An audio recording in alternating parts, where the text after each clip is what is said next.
Similar to a recent program, I'd like to just start this off and let you know that this isn't going to be a sales pitch. Wow, they can't all be gems. All right, so thank you so much for coming today. We've got some esteemed colleagues that are joining us to talk a little bit about what we've seen in the industry, what is working really well in establishing some best practices for folks at their firms, some challenges that we encounter from time to time, and then also what I would consider to be pearls of wisdom based on their experience that they can share with you, as they've undoubtedly been incredibly successful throughout the course of their careers. And so before we jump into the content, I've asked them to give us just a quick introduction of themselves, no more than 60 to 90 seconds, and have asked them to include a couple fast facts about the number of lawyers in their firm, the number of offices, and then the number of people within their department, because those are questions that sort of time and time again continue to pop up. So I want to make sure that they cover those bases. And so I'll just go briefly first. I'm Adam. I didn't drive or fly, so I just walked down the street to get here, but thank you for indulging me to be part of this program. We've got about 700 lawyers at Baker Donelson across 19 offices, and I've got 29 people in the marketing and business development team. I'm Kerry Price, and I'm at Bassberry & Sims, and we have 225 lawyers. We've got about we have 11 people on our team and 4 offices, 3 across the state of Tennessee and 1 in Washington, D.C. Hi, I'm Wallace. I'm the Chief Marketing Officer at Adams & Reese. I live in New Orleans. I'm a native New Orleanian, but I grew up in Jackson, Mississippi, so I claim dual citizenship and adjust my accent accordingly. We have Adams & Reese has 16 offices in 15 markets, 7 states, and Washington, D.C. We have about 300 lawyers. We stretch from Houston, Texas, across the Gulf Coast. We have 5 offices in Florida, and we have 3 offices in Tennessee, 2 here in Nashville, 1 on Music Road, and 1 downtown, and then also in Memphis, and 2 in Louisiana, 2 in Alabama. What am I leaving out? I think I got it all. South Carolina, Columbia, South Carolina. And I'm happy to be here in Nashville today. It's a lot cooler than it is in New Orleans. Which is somewhat hard to believe, based on the 87% humidity that was a little daunting on my run today. And remind us, Han, how many folks do you have on your team? I have 15 people on the marketing and business development team, 13 FTEs. Great, thank you. Good afternoon, Jim Beckett with Brown Todd Neighbor. Wow, that's before the merger. Ross Brown Todd, that was only 2000. Brown Todd, I'm glad that folks at Frost & Jacobs Legacy didn't hear that. We are recording this, so don't worry. No, that's fine. That's good. Well, it doesn't surprise me if you do okay. Based out of Louisville, we have about 485 lawyers. Most recently, set up shop in Dallas, Texas. Our core, thank you. Our core markets are in Louisville and Kentucky and Cincinnati, Ohio, but we're also in Indianapolis, Lexington, Nashville, Tennessee, Columbus, and some very smaller offices in Ohio. What you're staring at me? I have my team here. I read faces. But am I allowed to give a fun tidbit? Yeah, please. Is that okay? Yeah. So I do have some roots here in Nashville. This will kind of be like cool, sad, cool, right? So my mother's from Nashville, was Miss Fisk in 1964. So I have a lot of family still here, so that was our cool. 4 years later, I was born 2 minutes before Dr. Martin Luther King was pronounced dead, so that's our sad. My doctor that delivered me was classmates with him and flew to Memphis right after I was born. And then, let's see, 35 years later, literally a week before I got married, my mother-in-law and I went out and got tattoos. I got Dr. Martin Luther King on my arm, and she got a flower on her back, and my wife has hated me since. There you go. You win. Adam's like, I knew I shouldn't have asked this. No, that's a mix of sad and cool, though, Exactly. right? Roller coaster. Terrific. Well, thank you. Jim, let's stick with you and talk a little bit about sort of a platform of change within your firm. We talk a lot in the industry about being change agents and trying to get our lawyers to think more creatively and uniquely about what they do. Talk a little bit about the platform of change that you've developed at your firm. Yeah, and just real quick, I apologize. We have about 15 on our team. That includes marketing and business development. So platforms for change. Well, the first thing I'll start off with is, I mean, you really have to have a team of people who have a lot of courage, right? We all know that we're not the core, right? We're staff. And so in this very aggressive environment, you have to have people that really have, let's call it some moxie to take on some challenges, and we're blessed to have that.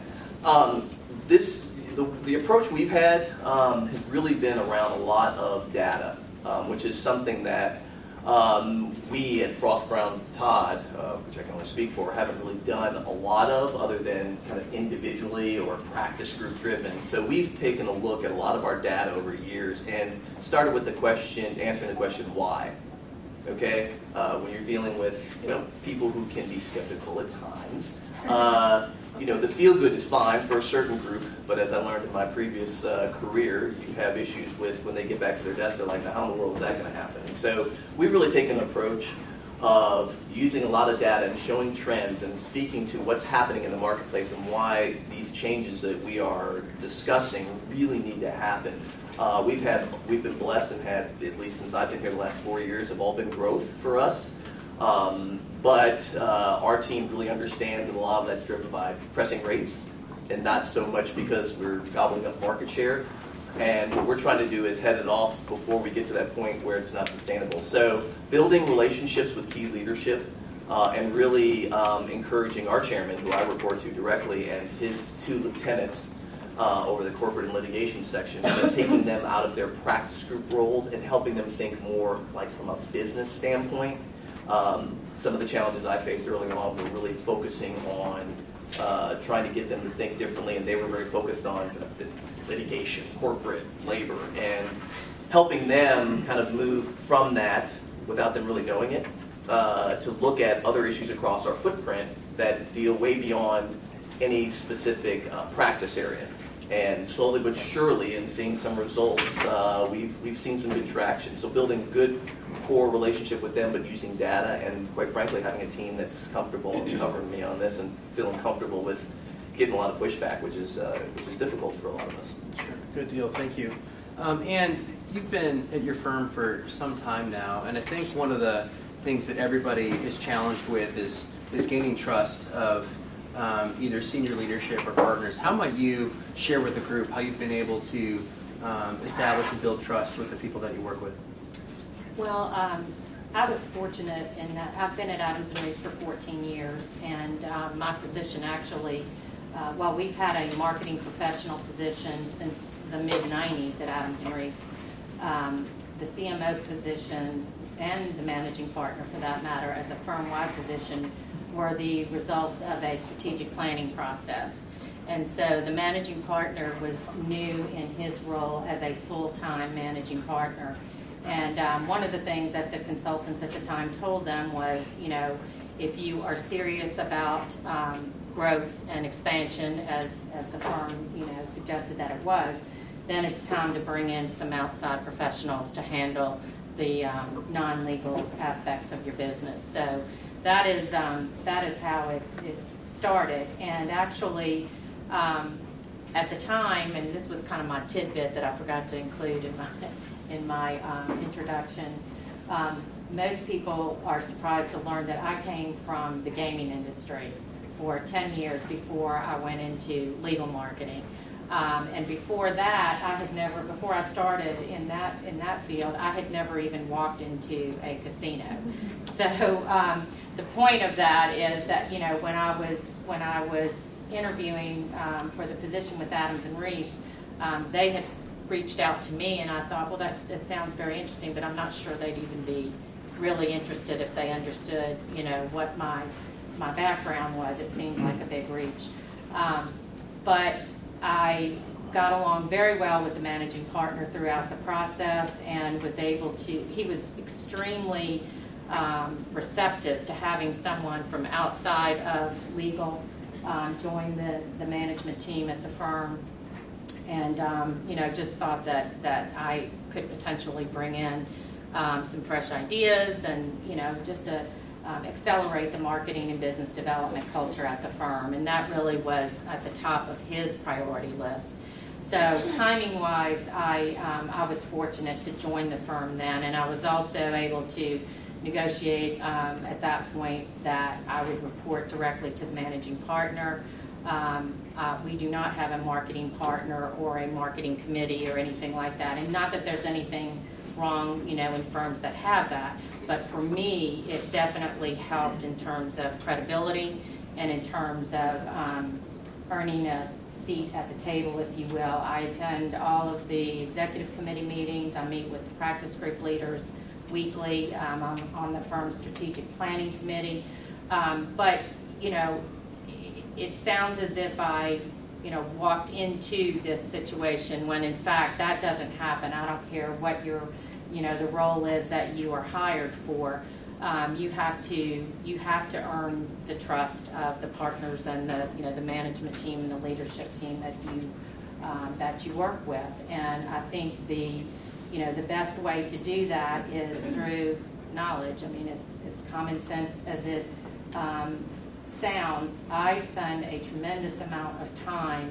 I'm a news junkie. I thirst for information. When before I even stepped foot in the door at Adams and Reese, I had already spent a lot of time learning about the legal industry, and now it's much easier to do that, than it was 14 or 15 years ago. I mean, everything is a touch away. So I feel like, knowledge, and perhaps even more important than that, though, is knowing when and how to use that knowledge. It's not it's something that I do today. I guarantee you I will walk away from this session today and I will have learned several. If you are able to demonstrate that knowledge, I think, to the leadership of the firm, as well as to, those who perhaps will never be in a leadership capacity, but that you have the skill set and you have the resources at your disposal to help them and make them, make them look better and be a sounding board for them. I think all of those things allow you to develop that trust and credibility with the partners. Good deal, thanks. And Kerry, did you want to maybe build on that a little bit relative to building trust of sort of the senior leaders of the firm, because y'all have done a lot of interesting initiatives over the last few years?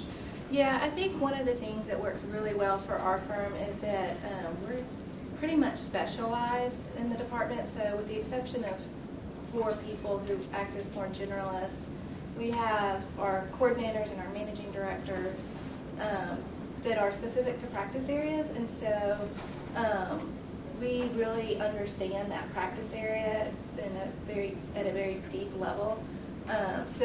For example, I came into the firm as a managing director, started working with the commercial group. Well, the firm I was at previously didn't really have a strong, robust commercial finance practice. And so I spent a lot of time learning what a syndicated loan is and what a credit facility is, and so that I had the language and could talk to them as a peer. I may not know how to draft a document, but I can certainly talk with them as a peer. And so that we kind of have that credibility. Our managing directors sit in, they're not only doing the business development, but they're doing the practice management. So they're sitting in at the practice group meetings, at the partner meetings. They're acting as strategic advisors for everything from strategic position in the marketplace to pricing and rates to hiring decisions. So our department really goes beyond the borders of your traditional marketing and business development, but that adds a lot of validity to what we do because we're so intimately involved with the actual practice or the execution of the business that we're in. So you heard a lot about knowledge and data in what they talked about, and I think understanding the business of law and fundamentally understanding what you're selling is certainly incredibly important to build trust. One of the things that I found that has helped garner a great deal of trust and respect is to do what you say you're going to do by the time you say you're going to do it, if not earlier, and delivering results in a way that they hadn't necessarily anticipated or expected. It can be incredibly powerful, and so to come to them with an initiative that they hadn't thought about because they didn't know that it was even a problem yet. And then you go and make that happen before they can even pick it apart. Jim, to your comment about being skeptical, like just go do it.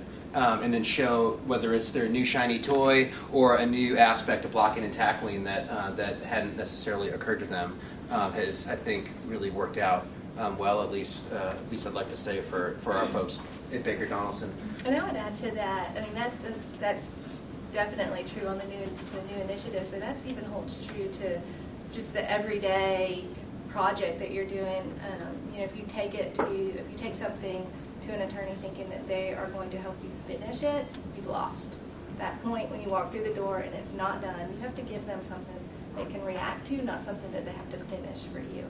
And I think that the people that perform the best kind of know that and do that right off the bat. I remember early in my career, I had gone, I'm very much a sort of what you see is what you get kind of guy, and give me a blank notepad and I'm going to come and chat it up and then we'll figure out the plan. And so one of the first meetings I sat down with a blank notepad and went to go brainstorm with this very senior partner, and he kind of looked at me like, dude, you're wasting my time. Like, come back with a finished work product and then we can talk. And I went back to my desk and I'm like, how the hell am I going to get a finished work product if I don't even know like what he's trying to accomplish? So we've navigated that a bit over the years.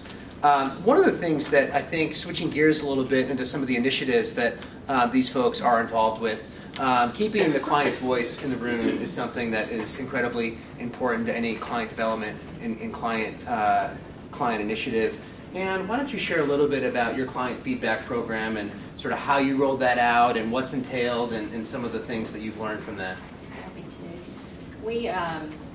We have had a client visit program for many years, and it's consisted primarily of the managing partner and myself calling on key clients, to get their feedback. And we've expanded on that pretty significantly over the years. We did our first quantitative survey with obviously a much larger set of clients in 2013. And, there was some pushback, as to, well, I don't want my clients getting anything like that, sort of thing. But generally, I think once you've gotten through it the first time and everyone gets a taste of, not only is it not so bad, but the attorneys who were mentioned by name, by clients as providing excellent service and, going above and beyond and those sorts of things, then, had people saying, well, when are we going to do the next one? I want to make sure that my clients, are also on the list. So anyway, we learned quite a bit. It definitely provided us with a benchmark. We used an outside consulting firm to execute that survey for us.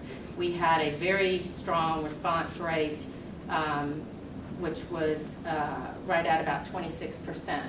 So those of you who've been in other fields, in marketing, I think you recognize that's an extremely high number. And I think the difference is that, the relationships that we in the legal industry have with our clients tend to be much stronger, more personal than perhaps in, some consumer industries and so forth. So I think that accounts for some of it. But, where there might be somewhere between 3 and 5% return rate, we were really pleased with the 26%. We also, as I said, it was good that we received many positive, a lot of positive feedback through that exercise.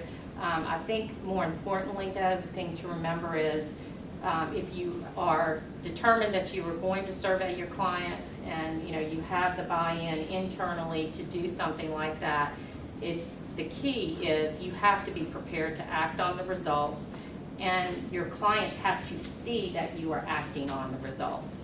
So even if they gave, if a client, had nothing but glowing remarks to say about the team that they work with at your firm, they need to be thanked, obviously, for taking the time.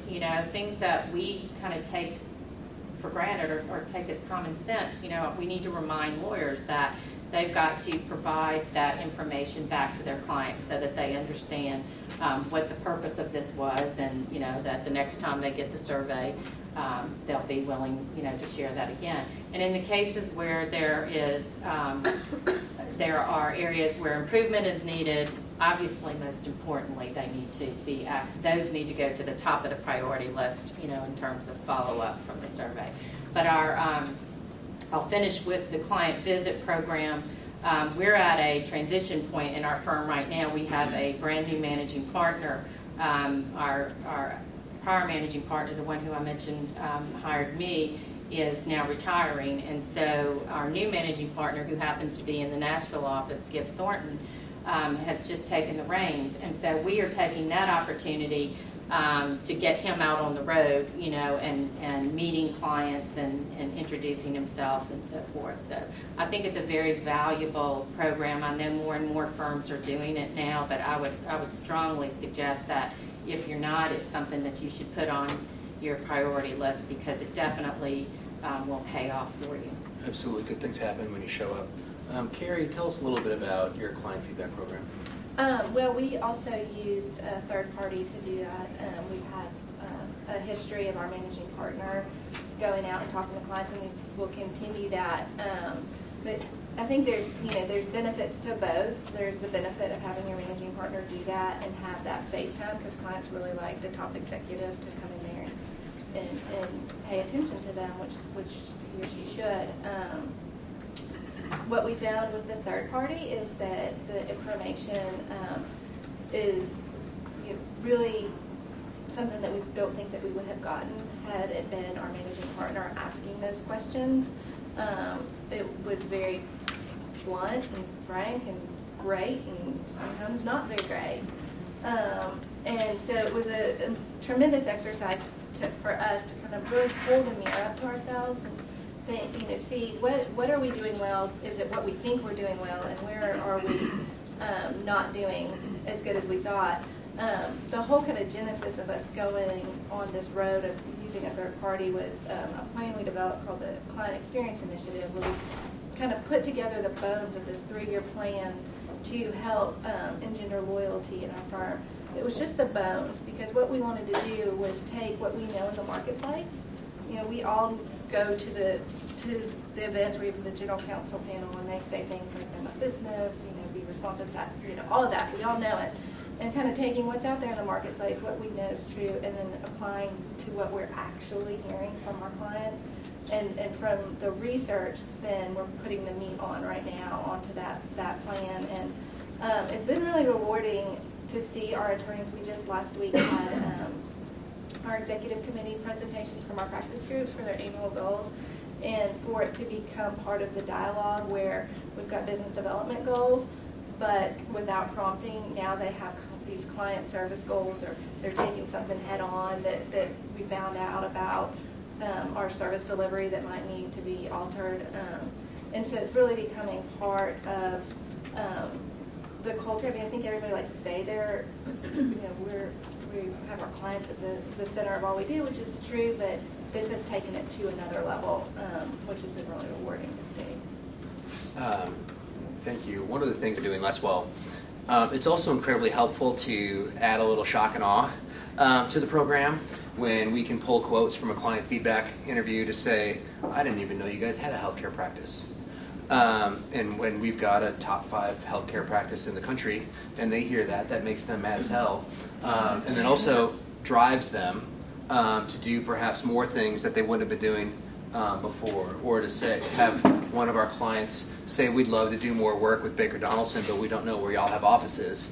That sort of keeps me up at night and kind of wonders how we can hopefully remedy something like that. And it's all fundamentally based on engaging our clients. And Jim, with your role, because you've got a strong core business development aspect to your role, talk a little bit about how you and your team more directly engage with clients to try to build trust and partner with your lawyers in that respect.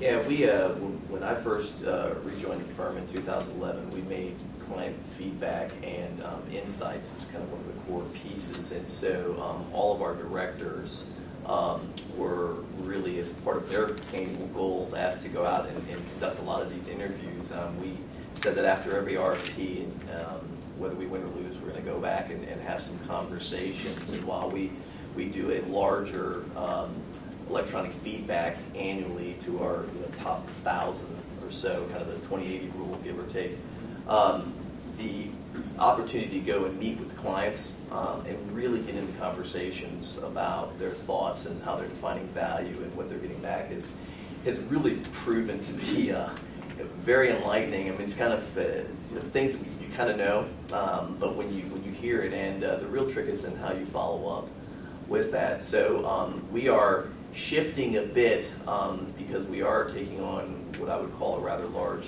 client initiative, and that's kind of rebasing how we measure revenue and measure results around clients versus practice groups and those, and really shifting the firm in that. And so trying to help train our leaders who are point people for the various client teams in doing that as well. But at the end of the day, really I think our department is going to be far more sensitive and have a better appreciation for how to ask the right questions and then bring that back. And in many cases we've been saved from some huge disasters by doing a more hands-on approach. And quite frankly, it was an interesting experience that I had personally.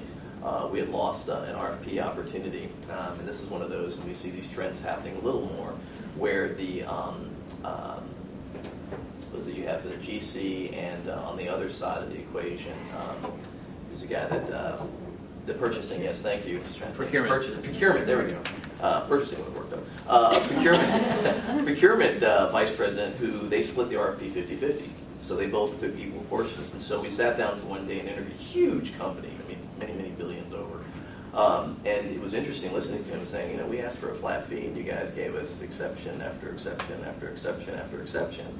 And then the ones who won came in X amount lower than you. And when we went back and talked to the team that headed up, it was really interesting watching their reaction. But the other piece of it was, this conversation about pricing. Right? And they said, well, there's no way they could have done that without taking a loss. And it really kind of gets to, well, if you spend the time, really looking at how you price things. And so we brought on a pricing manager and some of those types of things. So it's information that I think really can save you in the long run. The trick is we're trying to get beyond kind of one client at a time. And that's the part where we're kind of changing our strategy on how to do that. Sure. So let's talk and change gears a little bit and talk about laterals. We talked about how it's a dynamic marketplace. You can't pick up the Business Journal or the Nashville Post, get one of their alerts without understanding how one firm's gone from one firm to the next or gone into an in-house role or something like that. Lateral integration, I think, is a much more prominent, it is a much more prominent aspect of our role, and we spend a lot more time on it on my team than we even did several years ago. Talk a little bit about the process you have in place and what services that your teams provide laterals. Well, so because we do practice management, we're all over the place on laterals. So from the very beginning, the first people to go interview a lateral partner are a managing partner, myself, and then whoever the appropriate partner is in the firm.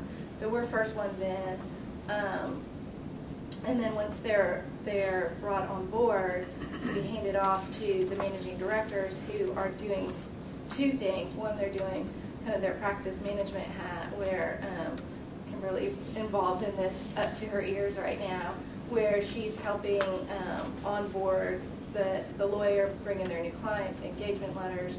We've got a new partner starting, and she's got a really big matter. Kimberly's helping set the budget for the matter,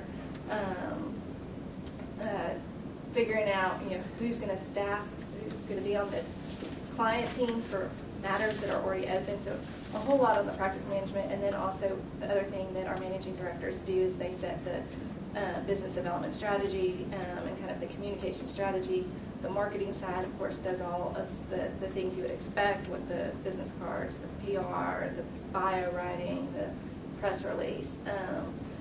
So I would say because of our practice management, we touch a lot more than what is traditional from a marketing and business development department, but it makes us really know the new partner right away, and we're the ones that are helping, saying, okay, you need to be on this team, you need to go to this meeting, you need to go out and talk here, and so it's fun, but it is so much work, a lot more work than it had been in years past. And you want to touch a little bit on laterals? Yeah, I really, cannot add too much more than what Kerry's already said. I mean, we are set up very similarly, and our business development managers are the folks on my team who are responsible for most of the lateral integration. I think if there's anything that perhaps is a little different is because we have so many different offices, as many of you all do, nobody works with more attorneys across the firm than the marketing and business development team, particularly business development. And so their knowledge of who and where to introduce those laterals, early on, helps them get to profitability much faster for the firm than, if they were just to walk in the door, obviously, and try to find their own way, or perhaps, have a mentor or some, hiring partner, or somebody that shows them or suggests to them, where they should start. I think we're all seeing more and more of that their firms are recognizing the value that we can bring to that part of the firm and helping them, as I said, become profitable much faster. Absolutely. I think plugging people in as quickly as possible is critically important. One thing that I found interesting in the laterals that I've worked with, or that my team has worked with, is trying to balance their perceptions of what a marketing and business development team can do as compared to what our team does. And in some instances, they come with a predisposition on what we're supposed to do. And sometimes we have some conversations about that. And other times, they're coming with some really cool ideas about something they sponsored at their old firm that was $25,000, and they think that's a drop in the bucket, and why don't we just stroke a check for that golf hole? And then we tell them that they can't do that because we don't flush money down the toilet with golf hole sponsorships. I flush money down the toilet for golf holes. No, I know you do. I know you do. We like that. No, I'm kidding. But in other instances, trying to get a sense of the way in which we're integrated to the practice has been really remarkable. And I think the level of, getting back to one of the initial questions we had relative to like trust and respect, many of our laterals that have come from different firms across the country really have been very appreciative and vocal. And bragging on members of my team to others where, like, I'm not in the room and I don't need to be in the room, but then somebody tells me, they were just saying how Brooke was so integral to blah, blah, blah, blah. And, that helps the entire function of our department, really, really rise in a powerful and meaningful way. As we talk and think about some of the tools to help get people's attention, the digital space is certainly something that is on everybody's mind, and what we're doing in the web environment and everything. Kerry, y'all just launched a new website not too long ago. Why don't you talk a little bit about excuse me, some of the things that you're doing in digital, and then I'm going to ask Jim to sort of build on that a little bit on some of the things they've got going on.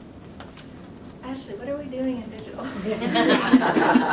I mean, it is this thing that I feel like we are chasing all the time because it's changing so frequently. And so, we just launched this website last February, a year and a half ago. And we just sat down for a look at what we need to do, and there are like really big things that need to change that I'm just shocked that this has moved so fast. I think that one of the things recently that has been surprising for me, having done legal marketing for a long time, is the amount of leads that we're generating through our online activities, whether it be our Google AdWords or our landing pages or any number of online activities that we're doing. And a few years ago, if you had told me that we were going to get a significant matter through a Google search, I would have said not happening. But it is happening more and more frequently, and I think it's important to remember that that's how we all consume things these days. And I try to help the lawyers, and our team tries to help the lawyers remember that yes, it's always going to be a referral business. Absolutely, that's what we do. But once you get that referral, the first thing you do is go to the website and Google it and to figure out, is what my buddy told me legit? And so we are constantly tracking, and we're really big on the analytics, and we're constantly... I mean, one of the interesting things is you have in our firm pockets of individuals, by no means critical mass, who are very, very savvy when it comes to social media. In a firm of 480, having 12 people who are savvy with social media is going to, row the boat a couple of inches. And so as we continue to try to help everyone understand that this boat is rather large, and so while there may be some individual success clearly from doing that, we're trying to do it on a larger scale. So a couple of things to help leverage the power of social media and electronic means. We have invested a lot more behind what we call mini sites. So instead of taking industry initiatives and building them into the core website and hoping people kind of keep clicking, we've posted them outside and it funnels back to the main site, but using that as the lead versus go to our website and find the industry team. That's one thing. The other thing is hiring someone who really gets it and is very excited about it, and in some regards has never been in the industry, and I'd much rather reel him back than reel him forward. And so he is really chomping at the bit, putting together video training, and we're going to be launching some contests around LinkedIn and some things to get people a little more comfortable with it. But it has to have some scale, quite frankly, I believe. I was at a meeting last year in Seattle, and a gentleman who runs a company, and all they do is counsel law firms on blogging. That's all their company does. At West Coast rates, obviously, I guess you can do that. And it was interesting, but he gave an example of, I believe it was the Mayo Clinic, and he said that they have 1,000 doctors, okay, and they all blog. And what has happened is it's driven the brand of the Mayo Clinic. So they're blogging in their own, it's not part of a concerted strategy of the Mayo Clinic necessarily, but they all get it. And so I may be only focusing on one area in my practice, my specialty, but the other 999 are also blogging, and it has, a very inexpensive umbrella to branding the Mayo Clinic. And that's part of where we have to go. That said, I also am that person that has to remember that if we're not crossing T's and dotting I's, right? We want to encourage him, the gentleman that's really helping lead this, because it's not as expensive once you've built the daggum thing, quite frankly. But at the same token, there's some critical fundamentals that we die dead in the water if we don't have those buttoned up. And trying to remember that and not get too far ahead. But at the same token, this is a huge window, and we are absolutely collectively not running through it the way we need to. Okay. And anything in digital that you want to sort of highlight that y'all are doing? I don't think so. Okay.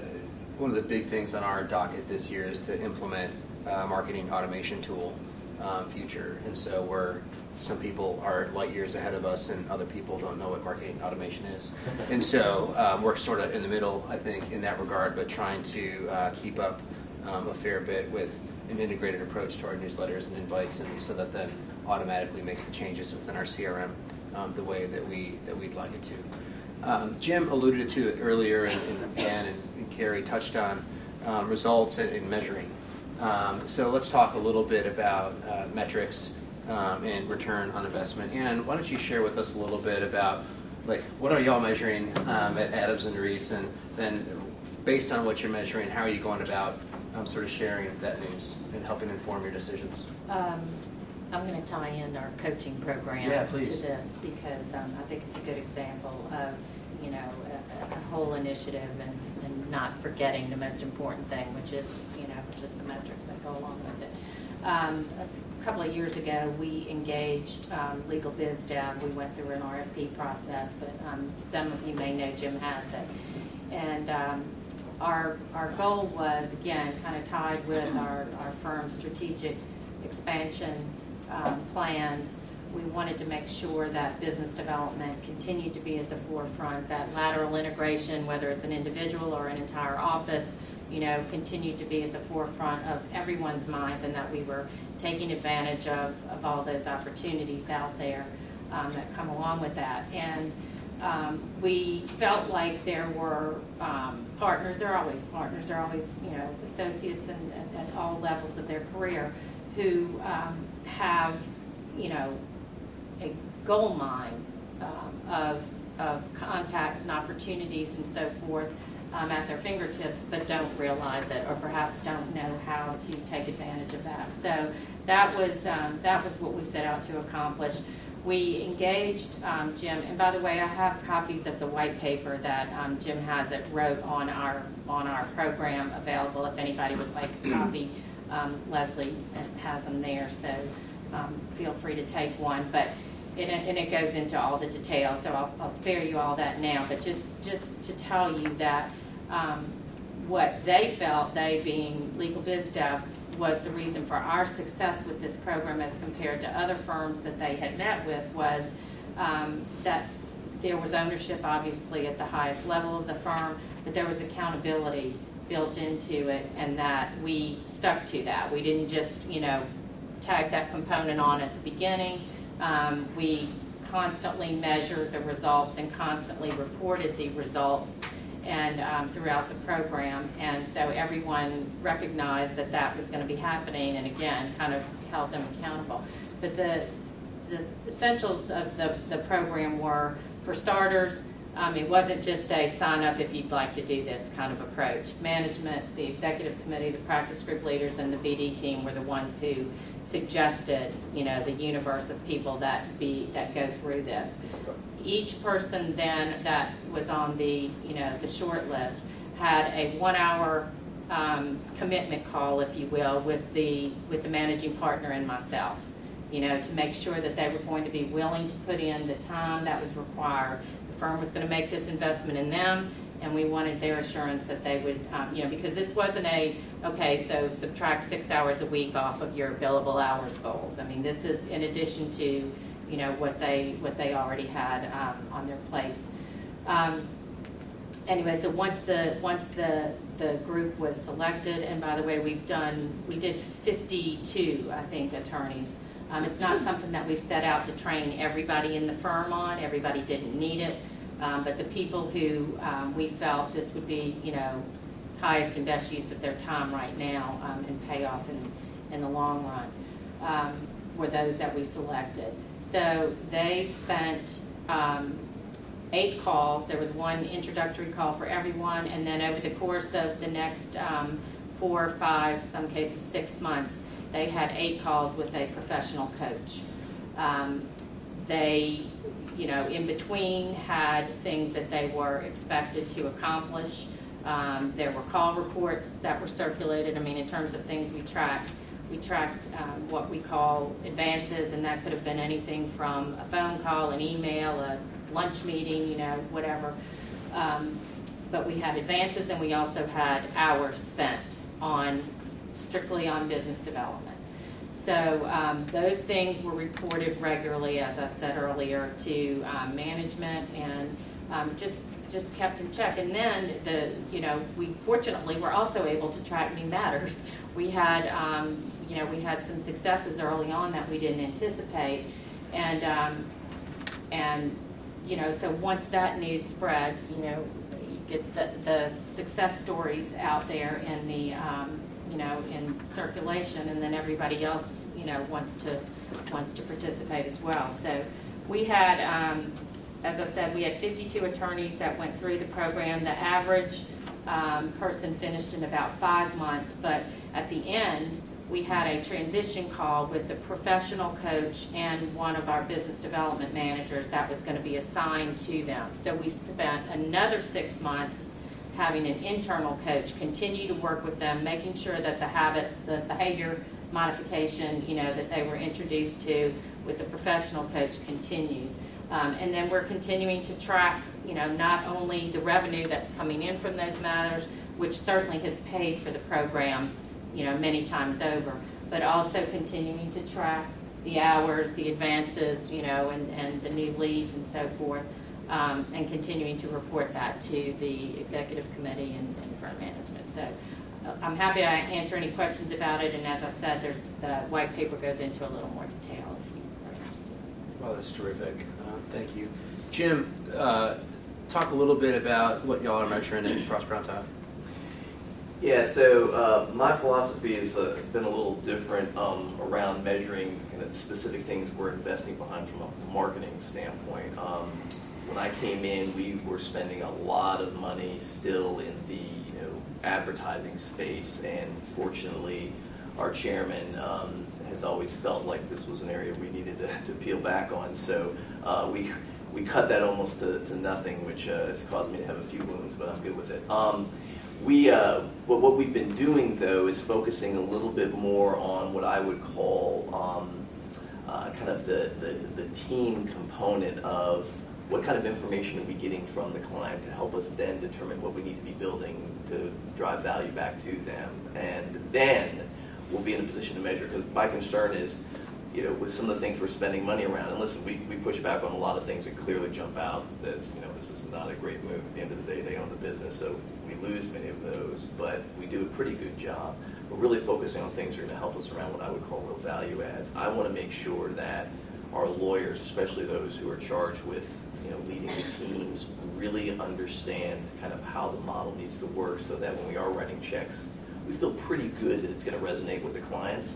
And so I have not pushed hard measuring. I mean, you guys are really doing some incredible things so far, but I haven't pushed that very hard. I've been focused more on measuring how the performance of the clients are doing versus the individual lawyers, and then as we work with the individual lawyers on understanding how this thing works to deliver this nebulous value, then we'll start really getting into measuring those. I want them to understand what's happening very analytically across our clients and growth, and where the money's really coming, where it's not, and what we really have and what they view as satisfaction. And once I feel comfortable or more comfortable that we as a firm have that as part of our culture. Activities, I'm more interested in tracking results. So the fact that we put out, 200 newsletters last year doesn't actually interest me. It's how many people opened it, what we used, Lexology, how that increased our distribution. Did we get any inquiries? So we're trying to really look at what our activities, what kind of activity that's driving. We're using our traditional marketing, our advertising, PR. We're tracking those analytics to help us be make smarter purchases. So if our advertising's not doing well, then we're moving that. We're looking at inbound referrals from websites. We're making sure our website says that we're getting the click-throughs that our ads do, so that we can make smart decisions on the traditional, and then on our spend when it comes to sponsorships and conferences and CLEs. We're looking at that. We're figuring out who's going and what kind of exposure we get, and specifically, are we getting new business out of it? I mean, we want to be seeing it, and we cut it if we don't. So a couple of years ago, we were spending probably a couple $100,000 more on sponsorships than we are right now, because we have gotten good enough at it and have seen what's working that we've cut it down, and now we're just putting our money in places that we know are creating a return for us. My managing partner is an information junkie. He's a data junkie, so he eats it up when I put it in front of him. And so for that reason, we will track and track and track because it gets his attention. We similarly measure just about everything, and we don't report everything we measure. And not that we've got bad stories, but in some instances, we want to be selective because I think there's an element of information overload. And so we found a couple things in tools that we found to be helpful. One is we do an infographic on our activity, because I think we found that measuring certain activities then yield particular results, and so that's been helpful for us. And then we share that firm-wide we did 197 client events, and we did X number of newsletters, and we had this many impressions on our website, and all that in sort of an aggregate fashion throughout the course of the year, which is helpful just so people, like, from an air cover perspective, that like they know we're busy, but like, holy cow, like, look at this, I didn't know that we did like 97 client intelligence reports every month. Like, poor Tommy, my God, his head explodes, right? But then we transition that, and one of the things that we've used measurement as a really helpful tool for is to educate our leaders on the cause and effect relationship between a marketing activity and its ability to yield new revenue. Because not all marketing activities are created equal, and their ability to drive revenue is also very different. And so we have a lot of lawyers that still continue to think that an ad in the Nashville Business Journal, albeit a terrific publication, is going to yield a new matter. And based on our experience, like, that's not the case. And that's good because you can measure the analytics around the number of impressions you get and the eyeballs and the demographics of that audience. But then as you go to client visits, like Ann described, and sort of understanding that there's greater correlation between a client visit and new revenue than there is to other marketing activities like events or seminars or client alerts. But to use that as an educational tool to say, like, there's a sort of marketing and client development continuum of activities that we need to employ, many of which are in this sort of air cover space that my team manages, but others are sort of employing my 700 person sales force to go out and work with their clients in that respect.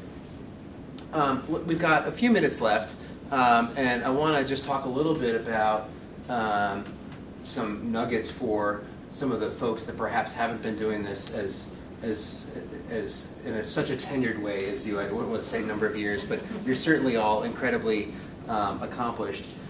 Tell me a little bit about some of the attributes that you find in team members that you have that you know that they're either are a superstar or going to be a superstar. Like, what do those people bring to the table, Kerry? I think that they invest. We kind of touched on this earlier. They invest in really understanding the practice areas and what the lawyers are doing, so that they're not going in there and every time and saying, "Well, tell me about, I don't know your practice." So they invest in that understanding, and they offer proactive solutions. I think that we are our best when we're acting in a consultative manner versus in an order taker manner. So somebody that can get out ahead of, okay, what do you need? Writing it down, going back, executing. Here you go, and go proactively. Will be very successful in this career. And then, of course, detail-oriented, that's kind of table stakes. If you're presenting something to an attorney and it's got errors, or it just hasn't been well thought through, your credibility is at stake right there. So if you kind of combine those three, that in my mind is a superstar in legal marketing. Ann, anything to add to that? What she said. Okay. I have I always, the first thing I say to people, I think, and have before I even got into legal marketing, when I would interview them, is if you are, if your goal is to become the highest paid person in the organization, we don't need to talk any longer, because it's been my experience that people who are in marketing, regardless of the industry, do it because they love it. They thrive on it. It is, it takes a special constitution, I think, particularly in the legal industry. I have a set of juggling balls on my desk that have been there for years and years. That's also part of the interview process, or at least it was till those HR people told me I couldn't do that anymore. No, but I think seriously, we all have to be. We have to be very proficient at, at keeping all of those proverbial balls in the air. And so I think that people who are willing to take risks, that are in some instances willing to go ahead and do it and ask for forgiveness later, as opposed to standing at my door and asking, every step along the way, what is it that I should do next. I value those people and think those people are, have a much greater chance of success in our team environment. They help one another, they're not afraid to ask questions, and they look at, every task every day as a learning opportunity, to improve themselves. And so that's some of the attributes that I look for. Jim? I'm going to presume... All of these and? No, really what I'll just add is I look for kind of high self-awareness and emotional intelligence. As you all know, when you're dealing with multiple lawyers and personalities, you have some on this side and then you have some on this side as far as the equation. You have to really be able to adapt. Assuming that everybody's substantively sound, because if we're having that conversation, then we have a whole different thing. But also, folks that are really good with, and this is hard to find with not being the smartest person in the room. As we go through our careers, we learn that lesson in different ways.